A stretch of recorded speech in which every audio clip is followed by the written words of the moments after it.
Terima kasih Anda masih bersama kami di Kompas Petang, saya Cynthia Rompas. Saudara Capres Ganjar Pranowo menyebut wacana 40 kementerian Presiden terpilih Prabowo Subianto tidak sesuai undang-undang. Kata Ganjar, menambah jumlah kementerian menjadi 40 melanggar ketentuan. Karena undang-undang telah membatasi jumlah kementerian paling banyak 34. Kata Ganjar, kalau ingin mengakomodasi jatah untuk pendukung, tempatnya bukan di kementerian.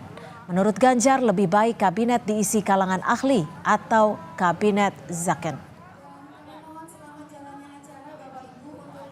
Setahu saya undang-undang itu sudah membatasi jumlahnya. Maka kalau lebih dari itu pasti tidak cocok atau tidak sesuai dengan undang-undang.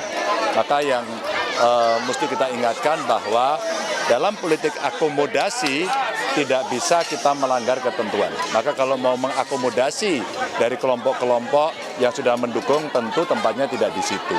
Yang paling bagus itu kabinetnya adalah Zaken kabinet atau kabinet ahli dan efisien yang bisa merespon perubahan global yang sekarang sangat turbulence begitu. Dalam acara di Fakultas Hukum UII Yogyakarta, Cawapres sekaligus Guru Besar Hukum Mahfud MD juga merespon wacana penambahan jumlah kementerian. Kata Mahfud, setiap usai pemilu jumlah kementerian kerap bertambah.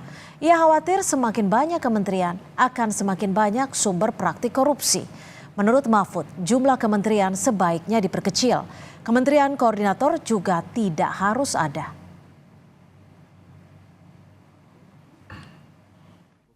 Menteri dulu kan 26, jadi 34, nah, ditambah lagi. Besok pemilu yang akan datang tambah lagi jadi 60, pemilu lagi tambah lagi.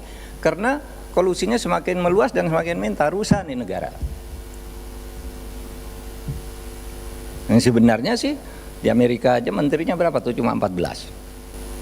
Saya perhalus, Kemenko tidak harus ada sesuai dengan undang-undang. Akhirnya rumusannya begitu, tapi semangatnya bukan terus bagi-bagi kekuasaan gitu. Semangatnya itu membatasi jumlah-jumlah pejabat setingkat menteri. Karena semakin banyak itu semakin banyak sumber korupsi, itu semua anggaran. Menanggapi kritik Ganjar soal penambahan kementerian, Wakil Ketua Umum Partai Gerindra Habibur Rahman bilang penambahan pos kementerian tidak melanggar undang-undang karena bisa diubah melalui legislative review atau proses legislasi maupun lewat judicial review di Mahkamah Konstitusi. Namun kata Habibur Rahman, jadi tidaknya menambah kementerian menjadi tergantung kebijakan Presiden terpilih. Ya, saya belum tahu apakah akan ada penambahan kementerian untuk kabinet Pak Prabowo. Tapi kalau toh ada usulan untuk penambahan kementerian, tentu ketentuan undang-undangnya bisa disesuaikan dengan ketentuan konstitusi. Tinggal nanti kita lihat situasinya seperti apa.